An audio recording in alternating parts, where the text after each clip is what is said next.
ഓം ശാന്തി. തൻ്റെ ഒറിജിനൽ സംസ്കാരങ്ങളുടെ പരിവർത്തനത്തിലൂടെ വിശ്വപരിവർത്തനം ചെയ്യുന്ന ഉദാഹരണ സ്വരൂപരായി ഭവിക്കട്ടെ. ഓരോരുത്തരുടെയും ഒറിജിനൽ സംസ്കാരം ഏതാണോ, ഏതിനെയാണോ തൻ്റെ നേച്ചർ അഥവാ സ്വഭാവം എന്ന് പറയുന്നത്, ഏതാണോ സമയം അനുസരിച്ച് മുന്നോട്ട് പോകാൻ തടസ്സം സൃഷ്ടിക്കുന്നത്, ആ മൂല സംസ്കാരത്തെ പരിവർത്തനം ചെയ്യുന്ന ഉദാഹരണ സ്വരൂപരാകുക. അപ്പോൾ സമ്പൂർണ്ണ വിശ്വത്തിൻ്റെ പരിവർത്തനം ആകും.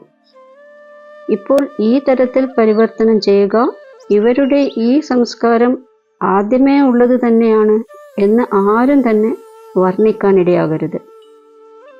എപ്പോഴാണോ പെർസെൻറ്റേജിലോ അല്ലെങ്കിൽ അംശമാത്രം പോലും പഴയ യാതൊരു സംസ്കാരവും കാണപ്പെടാത്തത് അല്ലെങ്കിൽ വർണ്ണിക്കപ്പെടാത്തത്, അപ്പോൾ പറയാം ഇവർ സമ്പൂർണ്ണ പരിവർത്തനത്തിൻ്റെ ഉദാഹരണ സ്വരൂപരാണ്. ഓം ശാന്തി.